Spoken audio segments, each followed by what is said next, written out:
गेल्या 2-3 दिवसापासून व्हॉट्सअपला सगळं काय सोशल मीडियावर फिरत होतो आणि जे काय कोणी आरोप केले असतील, मी काय कोणाची नावं घेऊ इच्छित नाही. पण त्यांना ती नेहमीची सवय आहे, की कुठेतरी माझ्यावर आरोप करणे किंवा मला बदनाम करणे हे सरळ आहे. आता पहिल्या प्रथम मी हे तुम्ही हे बघू शकताय, की सोशल मीडियावरती अशा प्रकारचं माझ्यावरती त्यांनी हे केलेलं आहे.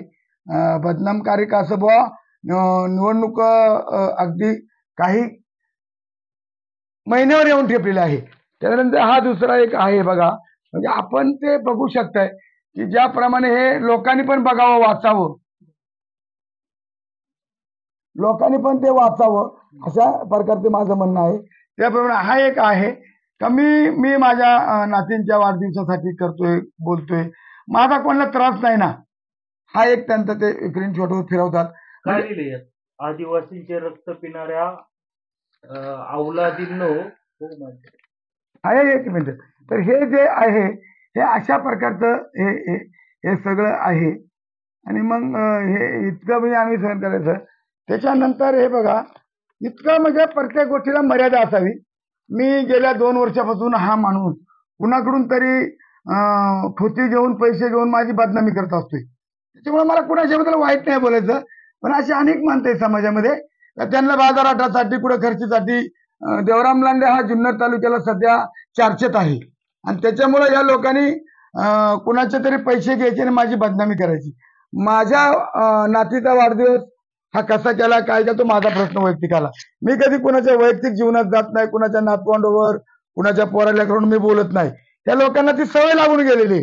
कोणीतरी जुन्नर तालुक्यात माझ्या विरोधात असे अनेक आहेत का कोणीतरी आमचाच माणूस हाताखाली धरायचा, त्याला कुठेतरी ₹1,00,000-2,00,000 द्यायचे आणि देवराम लांडेची बदनामी कर. आणि मग इथं आम्ही किती दिवस ऐकायचं. आम्ही जर गुन्हा दाखल केला का परत आमच्या विरुद्ध बाहेर द्यायची. बरं, ही बाहेर देणारी माणसं आमचीच आहेत आणि तुम्हाला मीडियाला काही बातम्या भेटत नाही. तेव्हा तुम्ही आलं का आपला दरला आडवा मोबाईल का घेतली बातमी. अरे पण आम्हाला वैयक्तिक प्रश्न आहे ना. मी त्यांच्यावरती कायदेशीररीते गुन्हा दाखल केलेला आहे. त्यांनी 5:30 वाजता तो सीसीटीव्ही कॅमेरा चेक करावा. तो माणूस 5:30 वाजता रोड होता का नाही. नंतर तुम्ही बातम्या करावा ना. धरला आडवा मोबाईल, झाली बातमी. कारण तुमच्या बातम्या माझं नाव टाकल्याशिवाय कोणी बघत नाही. त्याच्यामुळे पत्रकारांना माझी विनंती आहे की बाबानं कमखम करीत जा.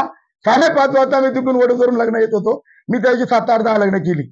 आणि अगदी लक्ष्मी मॉलच्या समोर रोडवरती हा व्यक्ती उभा होता आणि त्या ठिकाणी पोलिसांनी जाऊन त्या ठिकाणी त्याचा मोबाईलचा लोकेशन चेक करावा का संजू साबळे हा 5:30 वाजता या रोडवर होता का नाही. तो कायदा आहे, त्याप्रमाणे मी सगळं दाखल केलं. आणि माझं म्हणणं मी पोलिसांकडे मानलेलं आहे.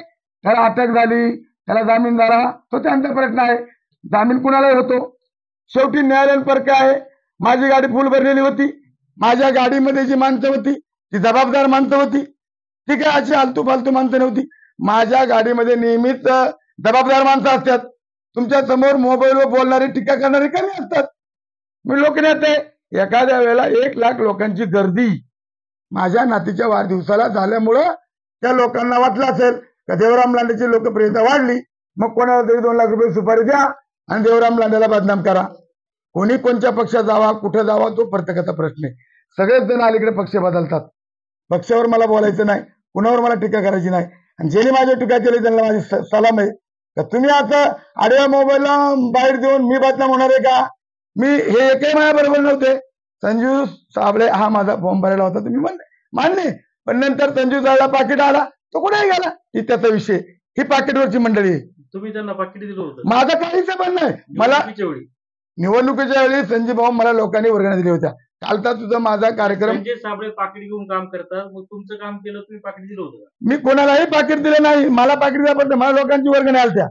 मला गरिबांनी वर्गण्या दिलत्या. ते जे माझ्या ज्या पत्नी टीका करतात आणि जे तुमच्या मोबाईलच्या समोर बोलतात ते मला आयुष्यभर साथ देतात. त्यांना दुसरं काहीच नाही ना.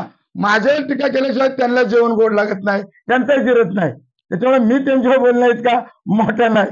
आणि हे जे तुमची नेहमीची ठरलेली मंडळी, कारण ते मला टीका करणे, त्यांनी मला शिव्या देणे, मला त्यांनी नालायक म्हणणे, माझी त्यांनी बदनामी करणे आणि त्यांनी त्यांचं ते काम करतात. त्यामुळे तोच त्यांचा दोष नाही. समोर कोण बोललाय त्यांची त्यांची त्यांची अवकात पहा, माझी अवकात पहा. मला त्यांच्यावर नाही बोलायचं.